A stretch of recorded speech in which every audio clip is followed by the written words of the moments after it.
Hello दोस्तों, हमारे channel में एक बार फिर से आपका स्वागत है। हमारी पृथ्वी एक ऐसी जगह है जहां जीवित और अजीवित वस्तुओं के पनपने और अपने विस्तार करने के लिए बहुतायत में संसाधन मौजूद हैं। यहाँ अनेकों प्रकार के जीव जंतु और समुद्री जीव रहते हैं और इनकी संख्या का अनुमान लगाना बेहद मुश्किल है। दुनिया में जितने भी प्रकार के जानवर मौजूद हैं, उनका एक बड़ा भाग आज तक खोजा ही नहीं गया और इसी कारण समय समय पर कुछ रहस्यमयी जानवरों को देखे जाने की खबरें आती रहती हैं। लेकिन इन सब के बावजूद इंसान की उत्सुकता और उसकी खोजी प्रवृत्ति के चलते ऐसे भी जानवर अस्तित्व में आ चुके हैं जिन्हें प्रकृति या भगवान ने नहीं बल्कि इंसान ने बनाया है। आज की इस वीडियो में हम आपको कुछ ऐसे ही अद्भुत जानवरों के बारे में बताएंगे जिन्हें विज्ञान का जीता जागता आविष्कार कहना गलत नहीं होगा। तो आइए जानते हैं इन हाइब्रिड जानवरों के बारे में। लेकिन आगे बढ़ने से पहले अगर आपने अभी तक हमें सब्सक्राइब नहीं किया है तो जल्द से जल्द हमें सब्सक्राइब करें और बेल आइकन भी दबाना ना भूलें, जिससे कि आपको हमारी आने वाली हर वीडियो की नोटिफिकेशंस बाकायदा मिलती रहे।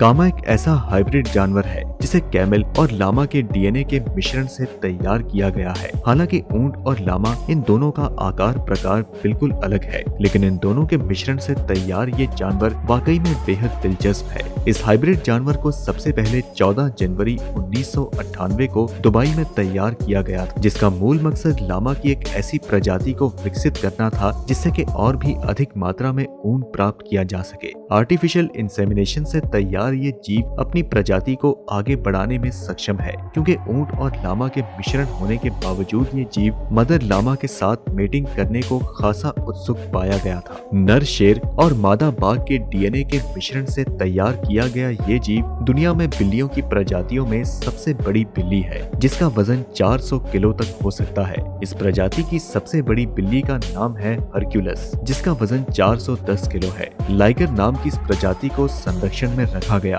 क्योंकि इन्हें बनाने वाले साइंटिस्ट का कहना है कि बिल्लियों की ये प्रजाति सबसे ज्यादा ताकतवर और आक्रामक है और उन्हें संरक्षण से बाहर रखना जंगल के बाकी जानवरों के लिए बेहद खतरनाक हो सकता है। नर तेंदुए और मादा शेर के मिश्रण से बना ये जीव दिखने में किसी फैंटेसी मूवी की रचना जैसा लगता है। दिखने में ये जीव जितना सुंदर और अद्भुत है, स्वभाव से ये उतना ही उग्र और बेहद तेज रफ्तार वाला है। कनाडा की वाइल्ड लाइफ सेंचुरी के संरक्षण में बनाई गई इस नई प्रजाति की कुल जनसंख्या फिलहाल 2 ही है, लेकिन क्या भविष्य में हम इस प्रजाति को और करीब से देख पाएंगे? ये वाकई में एक दिलचस्प कल्पना है। जोंकी नाम की ये मानव निर्मित प्रजाति डोंकी यानी गधे और जेब्रा का मिश्रित रूप है, जिसे साइंस लैब में तैयार किया गया क्योंकि प्राकृतिक रूप से ये दोनों प्रजातियां एक दूसरे के साथ मेटिंग नहीं करती हैं। साइंस और वैज्ञानिकों की प्रजाति को जन्म देने की ये होड़ आज के समय में ऐसे करिश्मों को जन्म दे रही है जिनकी कोई कल्पना भी नहीं कर सकता।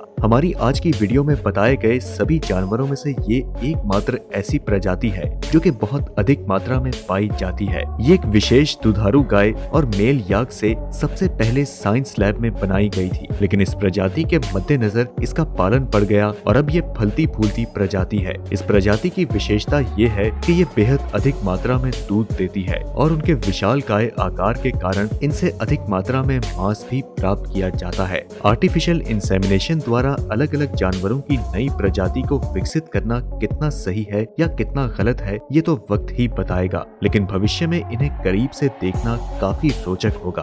वैज्ञानिकों द्वारा लैब में तैयार की गई ये मधुमक्खी बेहद अलग और विचित्र है क्योंकि ये आम मधुमक्खियों की तुलना में कहीं ज्यादा खतरनाक है। इन्हें बनाने का काम 1956 में रियो क्लेरो की एक लेबोरेटरी में शुरू किया गया था और ब्राजीलियन बायोलॉजिस्ट वॉर्क विकर ने इन मधुमक्खियों को तैयार करने का जिम्मा उठाया था जो कि ज्यादा मात्रा में शहद बना सके। इसके लिए डॉक्टर केर ने अफ्रीकन मधुमक्खियों के कुछ फीचर यूरोप की मधुमक्खियों में डाल दिए, जिसके बाद इन मधुमक्खियों का जन्म हुआ और उन्हें सफलता भी मिली क्योंकि ये दूसरी मधुमक्खियों से बड़ी थी और ज्यादा मात्रा में शहद बना सकती थी। लेकिन अफ्रीकन मधुमक्खियों की वजह से ये मधुमक्खियां काफी आक्रामक हैं और अगर इन पर कोई हमला करता है तो ये उसे बुरी तरह घायल कर सकती हैं और यहाँ तक कि उसकी जान भी ले सकती हैं। ऐसे में ये कहना गलत नहीं होगा कि इस मधुमक्खी के फायदे और नुकसान दोनों हैं। साइंटिस्ट ने लेबोरेटरी में कई दिनों तक लगातार रिसर्च करने के बाद टाइगर और लायन की प्रजाति को मिलाकर एक नई प्रजाति को जन्म देने का फैसला लिया और इन्हें टाइगन नाम दिया। लायन और टाइगर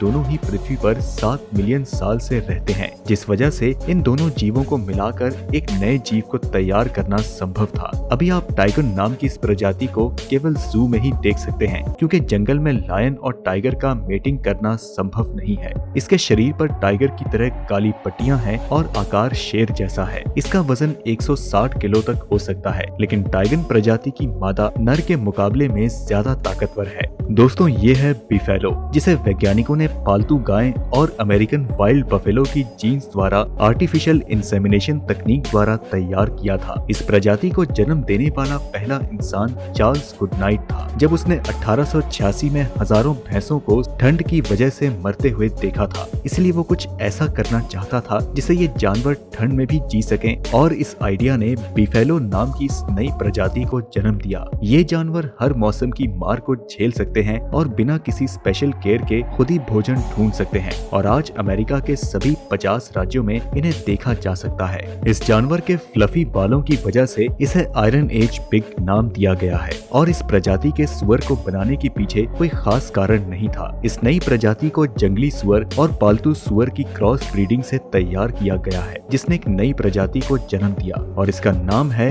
आयरन एज पिग। जंगली सुअर की इस प्रजाति को पाला जा सकता है, लेकिन ये पालतू सुअरों की तरह शांत नहीं होते। जंगली सुअरों के जीन्स के कारण ये काफी गुस्सैल स्वभाव के होते हैं। आयरन एज पिग को 1980 के दशक में एक लेबोरेटरी में तैयार किया गया था, और आज वैज्ञानिकों द्वारा बनाई गई इस प्रजाति को यूरेशिया और ऑस्ट्रेलिया के साथ साथ दक्षिण अमेरिका और उत्तरी अमेरिका में भी देखा जा सकता है। ये प्रजाति यूरोपियन पोलकैट और यूरोपियन मिंक की हाइब्रिड है, जिन्हें 1978 में क्रॉस ब्रीडिंग द्वारा डिएटन ऑफ्स्की ने तैयार किया था। फिर भी ये प्रजाति कई बार जंगली वातावरण में भी पाई जाती है। इन्हें घने बाल मिंक से मिले हैं, और इनकी तैरने की काबिलियत पोलकैट की वजह से। साथ ही पोलकैट जीन्स के कारण ये गड्ढा खोदने में भी माहिर होते हैं।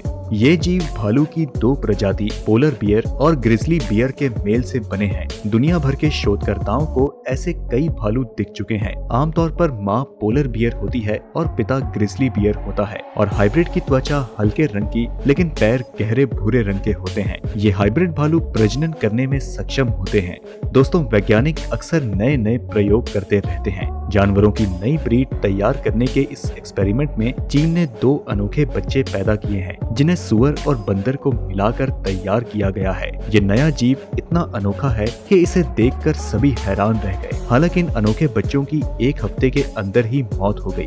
बच्चों में जानवरों के दिल, स्प्लीन, फेफड़े और त्वचा में सिनोमोलगस बंदरों की आनुवांशिक चीजें थी। ये प्रयोग बीजिंग की स्टेट सेल की लैब और प्रजनन जीव के विज्ञान ने मिलकर बनाया था। वैज्ञानिक तांगहाई के अनुसार ये पूरी तरह से बंदर और सुअर की पहली ब्रीड थी। तांगहाई ने यह भी बताया कि 1 हफ्ते के दौरान दोनों बच्चे मर गए। उनके भ्रूण में बंदर की स्टेम कोशिकाएं थी। हालांकि उनकी मौत कैसे और क्यों हुई, इस बात का खुलासा अभी तक नहीं हुआ है। माना जाता है कि इनकी मौत IVF प्रक्रिया में आई गड़बड़ी के चलते हुई थी। वैज्ञानिकों के इस अनैतिक काम के चलते उनकी खूब बुराइयां भी हो रही हैं। तो दोस्तों, आज की इस वीडियो के लिए इतना ही। आपको ये वीडियो कैसी लगी हमें कमेंट करके जरूर बताएं। वीडियो पसंद आई तो इसे लाइक करें और अपने दोस्तों के साथ ज्यादा से ज्यादा शेयर करें। हम मिलते हैं आपसे अगली वीडियो में, तब तक के लिए नमस्कार।